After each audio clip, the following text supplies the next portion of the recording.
First, I'm going to do the commercial message, all right? And I want to get this out of the way. I want you to know the tools that have been a result of this long fight. And Sheriff Box mentioned the convention we had that he came to in September. He didn't say what day of the month that was. It was September 17th. What do we celebrate on September 17th? Constitution Day. It was actually on Constitution Day. It was a very special time. And at the end of the first day, we had a banquet that night where Sheriff Arpaio spoke. And Sheriff Page from North Carolina came up to me, and he was just in awe of the whole thing. And he said, "Sheriff Mack, I got to tell you, I learned more today in one day about the Constitution than I have in the entire 15 years I've been sheriff in North Carolina."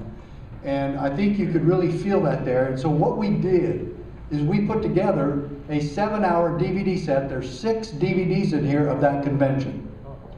And this is on sale outside. It's on the internet for $49. We're selling it tonight for $40. And you can see for yourself the evidence and proof. And all these media outlets that are calling you and hounding you about CSPOA now, give them one of these. Tell them to call me and we'll give them one. And they can see this horrible, dastardly, subversive thing that we did there. Studying the Constitution and trying to realize what our duty is to uphold and defend it. I think we promised to do that when we took our oath. And that's all this has been about. And you know what? The federal government and some of the media, of course they're in bed with each other anyway, so you know, it's not surprising. They don't like it that we're out here learning how to protect America and the principles that America was founded upon. That's as simple as this is. And what I will guarantee you, and let me make this really clear while we're talking about it, this has always been a message and a movement of love and peace.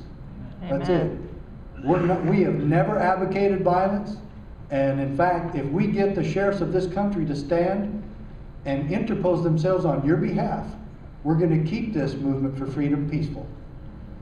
And if we don't get the sheriffs on board, you never know what's going to happen. But with the America's protectors, we can win this, and we can keep it peaceful. Isn't that wonderful? And that's all our message is meant.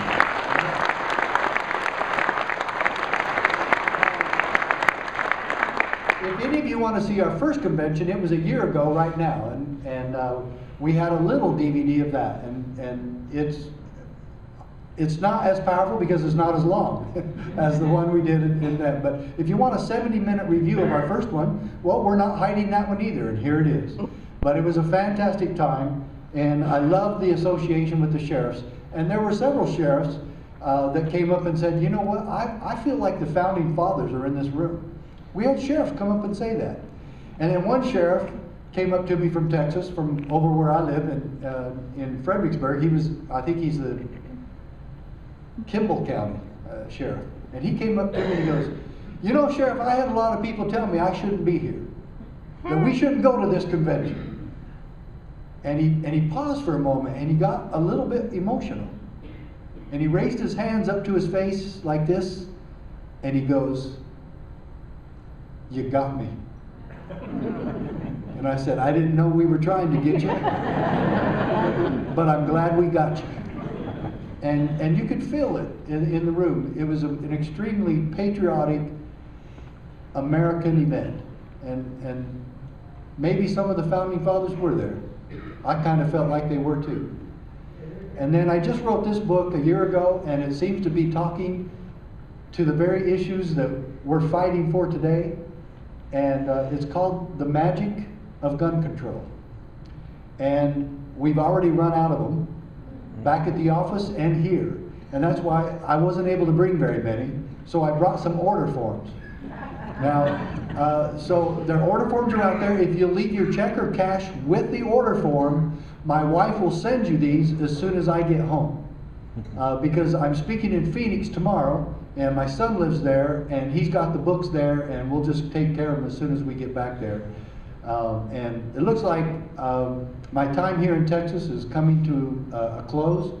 We've been here almost 2 years, And there's some family health problems that necessitate my wife being closer to her parents, and we're moving back to Arizona next month. I've loved the time here. I love Texas. And I really thought that Texas would be leading the way on some of these freedom issues.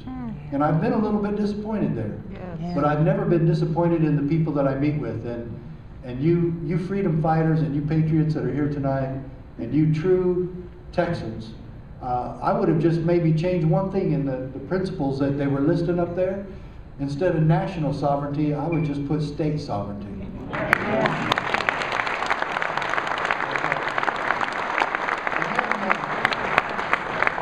The first book I ever wrote was when the very year, I mean, I started writing this book with a friend of mine just a month after I filed the lawsuit against the Clinton administration to stop the Brady Bill. And I just couldn't help it, but I just had to do the title, From My Cold, Dead Fingers. I tried to soften it a little bit, you know, because that's a pretty radical redneck thing to say, and I don't care. And so I tried to soften it a little bit, so I put my wife's hand on the cover. And that's my wife holding my dad's old snub-nose 38, my dad's old FBI snub-nose 38. And I think it looks beautiful. And she just had her nails done that day, and so I said, yeah. You know, about 10 years ago, I wanted to get some things off my chest so that I thought law enforcement needs to look at. And so there was a time in my life where I was converted to the Constitution. And I kind of wrote about it in this book. It's called The Proper Role of Law Enforcement. The proper role of law enforcement. And so I think, you know, is there a proper role? And you can say, yeah, there is. And it's in here. And then also in this book, and this is the book that actually brought us here today, and it's the reason we have CSPOA. And Sheriff Box has received lots of these, and because you guys have been buying them from me and sending them to him, and now he has enough to send, to give one to all his officers and his captains and majors and all that. So that's good. That's what you're supposed to be doing. We had somebody in Texas that bought a whole case of them and took them down and handed them to every employee down at their sheriff's office, because it says the county sheriff, America's last hope. Yes. And I wrote that, finished writing it, right when Barack Obama took office. Get the connection? And now it's even more important today, because we've got some work to do if we're going to defend and save America. And that's the bottom line of all this. If we don't get to work, we are the generation watching America die. It is. And I wish it wasn't true. Because we owe the founding fathers and people who died in wars trying to save American freedom, we owe them more. And not only that, but we owe our children and our grandchildren more. Yes. And to sit back and watch while politicians in Washington, D.C. destroy this country is not okay. And that's why I say we've got work to do. And we better get busy. And people who are standing, like Sheriff Box, need our support, and he works for us, and we need to make sure that one, he's doing what we want, and two, that he's keeping his oath of office, which it seems like he sure is, and that when he takes heat, that we're there to defend him. So if you see any letters to the editor, or you see anything else that are negative towards him, or about this movement to stand for freedom, you need to respond, and you need to take care of it. And as far as I'm concerned, you're all part of his posse, and he ought to form a posse and make sure you guys are ready to go in case he needs you. And I would like to see every posse member get an identification card from the sheriff saying, these people are on my posse, and I require that they stay armed at all times.